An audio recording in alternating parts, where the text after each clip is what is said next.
¿Cómo están? Les doy un saludo a todos los alumnos de la plataforma de RedMed. Vamos a avanzar una materia que está dentro del bloque de medicina interna, que es neumología.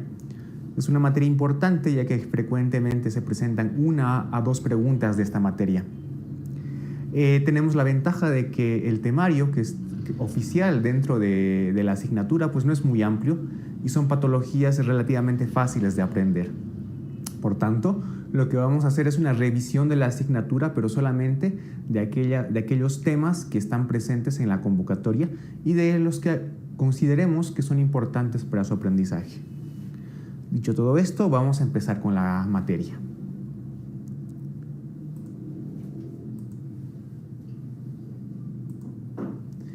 El primer tema que vamos a avanzar es el asma.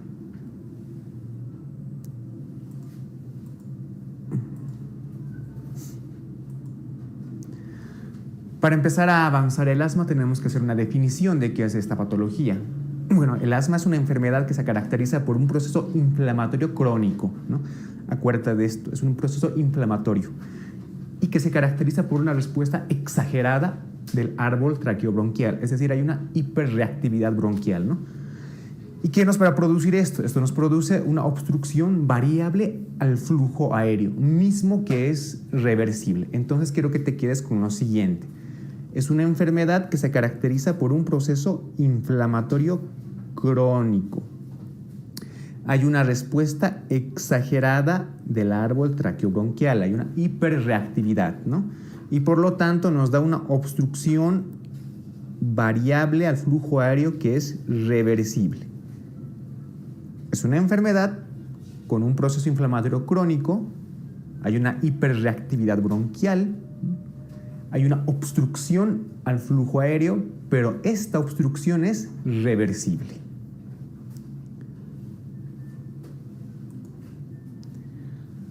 Los fenotipos del asma. Bien, se conocen básicamente 3 fenotipos de esta patología, ¿no? Los clínicos o fisiológicos, los relacionados con desencadenantes y los inflamatorios. Los clínicos o fisiológicos pues se dividen en asma grave, asma refractario al tratamiento, asma de inicio precoz, asma de inicio tardío y asma relacionado con la obesidad. Los relacionados con factores desencadenantes son el asma alérgica, el asma inducida por ejercicio y el asma inducido por algunos fármacos, por ejemplo los AINES. Y en el fenotipo inflamatorio tenemos el asma de tipo neutrofílico, donde hay un predominio de neutrófilos, lo cual es relativamente raro, y el asma eosinofílico, donde hay un predominio de eosinófilos, que es relativamente frecuente.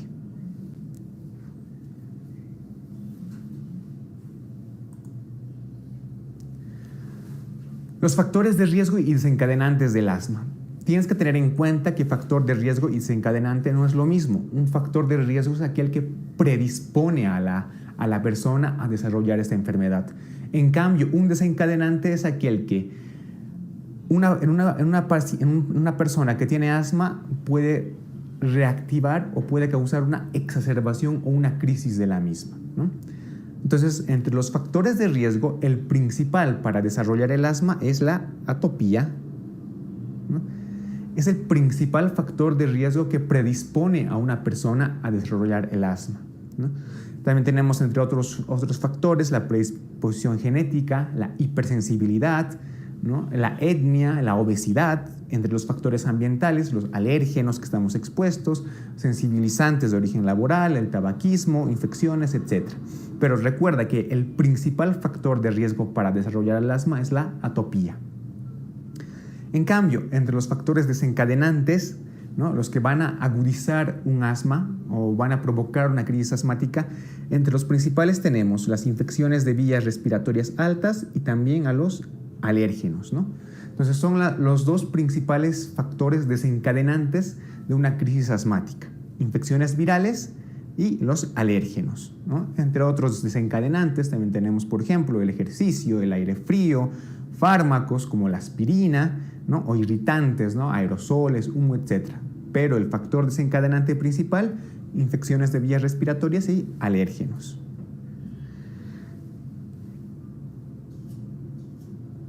Bien, Habíamos dicho de que el principal factor de riesgo para desarrollar el asma es la atopía.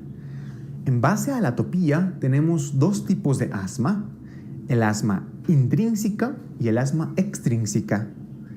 El asma intrínseca es más frecuente en adultos, tiene una historia familiar poco frecuente, es decir que los antecedentes de los padres generalmente son personas no asmáticas, ¿no? Y a nivel sanguíneo podemos encontrar una concentración de inmunoglobulina E normal. En cambio, el asma extrínseca, ¿no?, que es más frecuente en niños y que lo vas a revisar con más detalle en pediatría, es más frecuente en niños y adolescentes, ¿no? Relativamente con frecuencia hay una historia familiar de asma, ¿no?, de padres o algún familiar que tenga asma. Y la concentración de la inmunoglobulina E es elevada. Por tanto, recuerda, asma intrínseca es más frecuente en adultos. Asma extrínseca es más frecuente en niños y adolescentes. Vamos a hablar un poco de la fisiopatología de esta enfermedad. Quiero que te quedes con 3 conceptos claves. El primero, el que va a desencadenar es un alérgeno o otros desencadenantes, ¿no? Estos alérgenos o desencadenantes van a interactuar con unas células que se llaman mastocitos. Interactúan con los mastocitos o con algunos macrófagos, células dendríticas, ¿no?, mismos que liberan una serie de sustancias, ¿no?, por ejemplo, histamina, algunos leucotrienos, etc. Estos van a interactuar a su vez con otras células como son los neutrófilos y los eosinófilos. Los neutrófilos y eosinófilos van a liberar algunas sustancias que van a activar el proceso de inflamación, ¿no? Al activar el proceso de inflamación, se produce una serie de cambios fisiopatológicos. Por ejemplo, se produce una vasodilatación, ¿no? Hay una hipersecreción de moco por las células epiteliales de las vías respiratorias, ¿no? Y también se va a producir una broncoconstricción refleja, ¿no?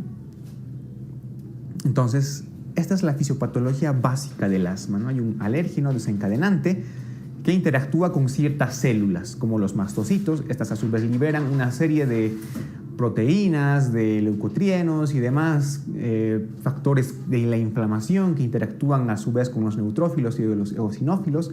Estos liberan todo el proceso inflamatorio, se produce una vasodilatación, una hipersecreción de moco y una broncoconstricción refleja. Todo esto, ¿qué es lo que nos lleva? Nos lleva a lo siguiente. En el siguiente gráfico tú vas a ver una imagen donde ves un bronquio normal, ¿no? Y en el otro lado una imagen con un bronquio asmático. El bronquio asmático pues está lleno de moco, hay una broncoconstricción de las vías respiratorias, también hay una hipertrofia de la parte muscular de las vías respiratorias, y todo esto que nos lleva a una disminución del flujo respiratorio, una disminución del flujo respiratorio, ¿no?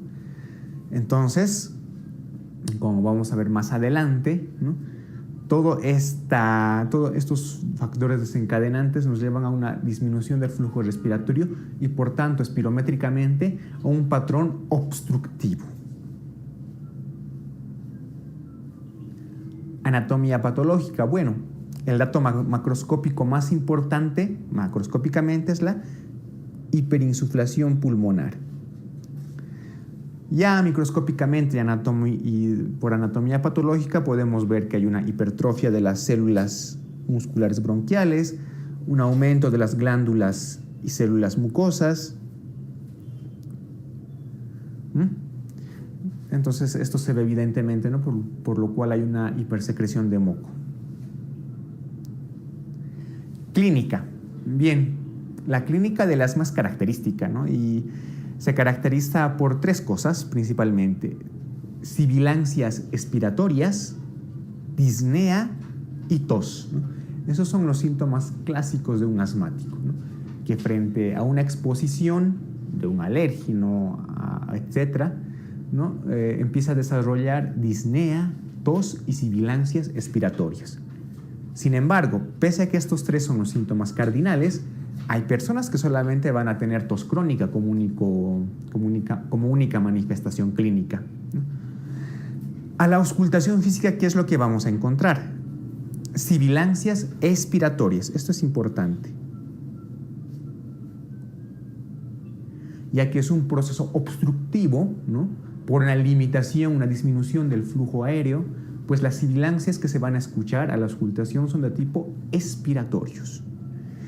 En pacientes que se predisponen a una crisis asmática, por ejemplo, también podemos observar tiraje, uso de músculos accesorios, taquipnea, etc. Esto sobre todo en la crisis. El diagnóstico del asma. El diagnóstico del asma, una vez que tenemos la sospecha de un paciente que ha desarrollado clínica asmática, ¿no? Y que solamente esta clínica la desarrolla frente a exposición como alérgenos y demás, tenemos que realizar una espirometría. En la espirometría, el patrón que vamos a observar es el patrón obstructivo. Entonces recuerda que el asma es una enfermedad obstructiva. Bien, el patrón obstructivo de la espirometría se evidencia con dos cosas. Hay una disminución de la FEV1 y una disminución del cociente FEV1-CBF. Es decir, este valor va a ser menor a 70% o, como en otra literatura, menor a 0,7. ¿Sí? Entonces, el patrón obstructivo que tenemos que observar es una disminución de la FEV1 y el cociente FEV1-CBF menor a 70% o menor a 0,7. En la diapositiva, en la parte superior, tenemos una imagen de una espirometría, ¿no? Vemos que la línea superior es de un paciente normal que tiene una FEV1 normal, ¿no? En cambio, un asmático pues tiene disminuido este valor. Hemos dicho de que la enfermedad es reversible, por lo tanto, al hacer el diagnóstico espirométrico tenemos que demostrar esta reversibilidad. ¿Y cómo lo vamos a hacer? Aplicamos un broncodilatador, por ejemplo, un beta agonista de acción corta al paciente y la reversibilidad se demuestra cuando existe un incremento mayor a 12% o de 200 ml de la FEV1 basal. Es decir, yo tenía una FEV1 en un paciente asmático, ¿no? Que está baja, y administrándole un broncodilatador, esta FEV1 aumenta en 12% o en 200 ml, y ya es un punto a favor para diagnosticar asma. Volvemos a la imagen de la diapositiva en la parte superior, ¿no? Tenemos un paciente asmático con sin una prueba broncodilatadora y vemos que después de aplicar al mismo paciente un broncodilatador, la FEV1 aumenta, ¿no? Aumenta la FEV1. Entonces, esto nos da una idea de que este paciente sí puede tener asma. Bien, otra medición importante que se realiza dentro de la espirometría es la medición del flujo expiratorio máximo, también denominado PEF, ¿no? Nos dice de que para el diagnóstico del asma, este PEF tiene que tener una variabilidad mayor al 20%, ¿no? Un PEF con una variabilidad mayor al 20% también es un criterio para diagnosticar asma. Este PEF en una crisis asmática es el mejor indicador de gravedad. Acuérdate de esto porque lo vamos a ver más adelante. Entonces, espirométricamente, el asma es un patrón obstructivo, disminución de la FEV1 y del cociente FEV1-CBF menor a 70% o menor a 0,7.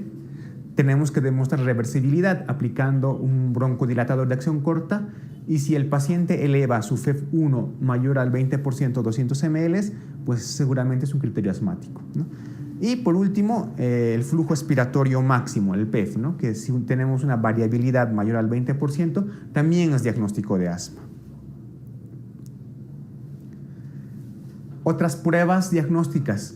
Podemos encontrarnos un paciente que tiene clínica o antecedentes de clínica asmática, ¿no? Pero en el momento en el que le realizamos la espirometría, puede que esta espirometría sea normal. Pero si tenemos antecedentes de atopía del paciente, ¿no? o que ha sufrido alguna vez alguna crisis asmática, Tenemos que confirmarlo. Una espirometría normal no descarta que el paciente sea asmático. Entonces, ¿qué es lo que hacemos? Realizamos una prueba de provocación bronquial. ¿Cómo lo hacemos? Podemos someter generalmente al paciente a ejercicio, pero actualmente se administra un provocador bronquial que es la metacolina. Se administra metacolina al paciente, ¿no? Y si existe una disminución de la FEV1 mayor al 20% basal después del estímulo, pues también es un criterio para diagnosticar asma. Es decir, un paciente con antecedentes de atopía y demás, que en la espirometría sale normal, yo le administro metacolina y después de administrarle metacolina, la FEV1 sufre una caída mayor al 20%, es un criterio para el diagnóstico del asma. Otras pruebas complementarias que podemos realizar son, por ejemplo, una gasometría arterial, ¿no? Que es el mejor parámetro para evaluar la oxigenación durante la crisis. Recuerda, la gasometría arterial es el mejor parámetro para valorar la oxigenación del paciente durante la crisis. ¿Qué podemos observar en una gasometría arterial? Por ejemplo, durante la crisis, hipoxemia y alcalosis respiratoria. El tratamiento del asma. Bien, para realizar el tratamiento del asma crónica y estable, ¿no? Porque vamos a hacer una diferencia. El tratamiento de la crisis asmática, aunque se utilicen casi los mismos fármacos, es distinto al tratamiento de un paciente asmático crónico estable. Entonces, ahora vamos a hablar del tratamiento del asma crónica estable. Entonces, el asma para fines de tratamiento se ha dividido en lo siguiente: un asma intermitente, un asma persistente leve, un asma persistente moderada y un asma persistente grave, ¿no? Que hay ciertos criterios para diferenciarlos. Por ejemplo, la PEF basal, ¿no? Las crisis en el día, las crisis nocturnas y algunas otras características, ¿no? Por ejemplo, en el asma intermitente, la PEF basal tiene que ser mayor a 80%, síntomas diurnos tienen que ser menores a una semana, las crisis nocturnas tienen que ocurrir menos de 2 meses, menos de 2 crisis en 2 meses, ¿no? Un asma persistente moderada, por ejemplo, la PEF basal tendrá que ir de 60 a 80%, el paciente presentará síntomas diarios no continuos, ¿no? Y las crisis asmáticas nocturnas pues tendrán que ser mayor a 1 por semana. Entonces, en base a estos parámetros, ¿no? Podemos clasificar, como ya te he indicado, el asma para fines de tratamiento en intermitente, en persistente leve, en persistente moderada y en persistente grave. Es importante que te acuerdes muy bien de esta diapositiva. En el tratamiento del asma crónico vamos a usar los siguientes fármacos. Los beta-agonistas, que son de acción corta, como el salbutamol y el fenoterol, los de acción larga, como el salmeterol y el formoterol. También podemos usar algunos anticolinérgicos, como el bromuro de ipratropio y el bromuro de tiotropio, ¿no? Los corticoides, que recuerda que los corticoides son los fármacos de primera línea en el tratamiento del asma, ¿sí? Los corticoides son, entonces, los tratamientos de primera línea para el asma. ¿Cómo los podemos usar? Por ejemplo, inhalados, ¿no? Como la budesonida, la fluticasona, sistémicos, como por ejemplo vía oral la prednisona, en algunos casos la prednisolona por vía intravenosa, ¿no? También hay otros fármacos que nos van a ayudar en el tratamiento del asma crónico, como las cromonas, los antagonistas de los receptores de leucotrienos, como el famoso montelukast y ahora el safirlukast, y anticuerpos antiinmunoglobulina E, como el omalizumab, sobre todo en aquellos asmas que ocurren con una elevación muy alta de esta inmunoglobulina E. Sin embargo, como te recuerdo, la base o los fármacos de primera línea para el tratamiento del asma son los corticoides. Bien, en esta diapositiva te voy a mostrar cómo se realiza el tratamiento del asma crónica. He hecho una gráfica en forma de escalera, porque es así como vamos a tratar el asma. Vamos a ir en forma escalonada, ¿no? Entonces, todos los tipos de asma van a recibir la primera grada, o sea, el primer escalón. Un beta 2 agonista de acción corta, es decir, por ejemplo, salbutamol, ¿no? A demanda. ¿Qué quiere decir? Que cuando el paciente tenga sintomatología puede usar este fármaco por vía inhalada. Entonces, en el primer escalón, en el asma intermitente, vamos a usar un beta 2 agonista de acción corta a demanda. Subiendo ya de escalón,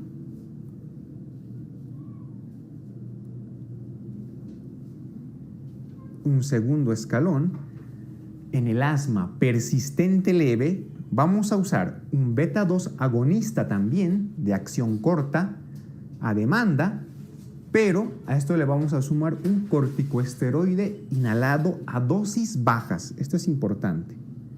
Un corticoide a dosis bajas. Este es el segundo escalón. El tercer escalón, en un asma persistente moderada, vamos a usar un beta 2 agonista de acción corta a demanda. Vamos a usar un corticoesteroide inhalada, pero esta vez a dosis medias. Y a esto le vamos a sumar un beta agonista de acción larga, ¿no? Por ejemplo, salmeterol, ¿no?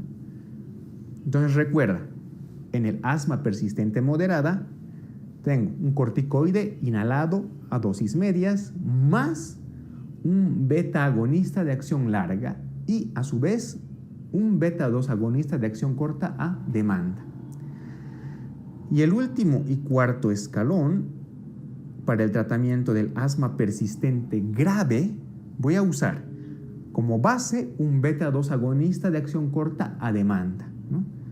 Corticoesteroides inhalados, pero a dosis altas. También le voy a sumar un beta agonista de acción larga, ¿no? Un LABA. Y también corticoesteroides vía oral, ¿no? Entonces, le doy corticoesteroides vía inhalada, pero también le doy corticoesteroides vía oral. Entonces, este es el tratamiento escalonado del asma crónico. Primer escalón, segundo, tercer y cuarto escalón. Hemos visto cómo es el tratamiento de un asma crónico estable o con alguna sintomatología. Lo que ahora vamos a ver es la crisis asmática en sí. ¿Qué es la crisis asmática? Son episodios agudos, ¿sí? Que se caracterizan ¿por qué? Se van a caracterizar por un aumento progresivo de uno de los siguientes síntomas típicos: aumento de las sibilancias, aumento de la tos o aumento sobre todo de la disnea, ¿no? Entonces es un episodio agudo que tiene que tener un aumento progresivo de uno o más síntomas típicos, sobre todo de la disnea. Y todo esto se tiene que acompañar ¿de qué? De una disminución medida espirométricamente de la FEV1 y de la PEF. Entonces, para clasificar el asma, una crisis asmática en este caso, ¿no? Tenemos los siguientes parámetros que nos van a ayudar a clasificarlo en una crisis asmática leve, una crisis asmática moderada y una crisis asmática grave. Por ejemplo, en una crisis asmática leve, el paciente va a estar taquicárdico, va a tener una frecuencia cardíaca menor a 100 latidos por minuto, pero va a estar taquicárdico.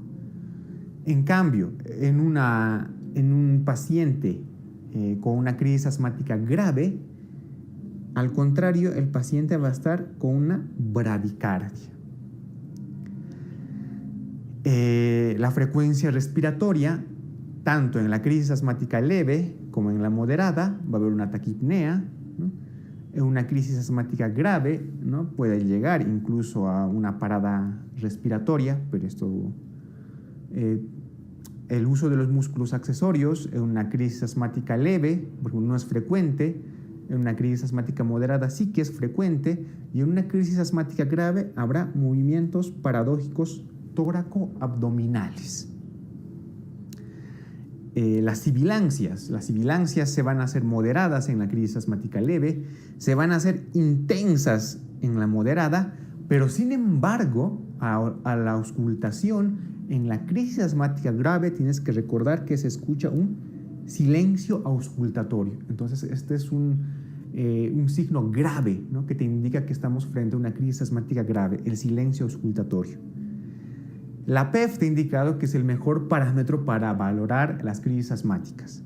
Entonces, en una leve estará mayor a 80, en una moderada estará de 60 a 80 y en una grave será menor al 60%. Los valores de la presión de dióxido de carbono arterial y la presión de oxígeno arterial los vamos a evaluar mediante una gasometría. Por ejemplo, en una crisis asmática leve, la presión arterial de oxígeno tendría que estar normal. Por lo contrario, en un paciente con una crisis asmática grave, tendremos una insuficiencia respiratoria porque la presión arterial de oxígeno estará por debajo de los 60 milímetros de mercurio. Estos dos parámetros, la presión arterial de dióxido de carbono y de oxígeno, los vamos a valorar mediante una gasometría. Una vez habiendo clasificado la crisis asmática en leve, moderada y grave, vamos a realizar el tratamiento. Una crisis asmática leve se debe administrar beta-agonistas de acción corta, ¿no?, por ejemplo el salbutamol, ¿no?, más un corticosteroide inhalado, ¿no? Entonces evaluamos al paciente, ¿no? Si el paciente no ha mejorado o tiene síntomas y datos de una crisis asmática moderada a grave, al beta-agonista de acción corta y al corticosteroide tenemos que añadirle un corticosteroide inhalado, un corticosteroide sistémico. Este corticosteroide sistémico puede ser tanto por vía oral como por vía intravenosa. Por vía oral, prednisona; por vía intravenosa, prednisolona, ¿no? Y además es recomendable que en las crisis asmáticas moderadas a graves vamos a añadir un anticolinérico, por ejemplo el bromuro de ipratropio. Si tenemos datos de que el paciente tiene una crisis asmática grave, por ejemplo, silencio auscultatorio, ¿no?, tenemos que pensar en administrar ventilación mecánica invasiva y trasladar inmediatamente el paciente a UCI. Es decir, datos de una exacerbación o una crisis asmática grave, ¿no?, o que el paciente tenga una hipercapnia muy elevada con una disminución de la conciencia, son indicaciones para aplicar ventilación mecánica invasiva y trasladar al paciente a cuidados intensivos. Entonces recuerda, una crisis asmática leve basta con administrar un beta-agonista de acción corta más un corticosteroide inhalado. Una crisis asmática moderada grave, corticosteroide vía sistémica, ya sea prednisona o prednisolona, un beta-agonista de acción corta y un anticolinérgico ipratropio. Y si el paciente no mejora y muestra datos de una crisis asmática grave, ¿no?, o una disminución de la conciencia o una alteración gasométrica importante, como una hipercapnia muy considerable, tienes que considerar realizar una ventilación mecánica al paciente y, por supuesto, su traslado a cuidados intensivos.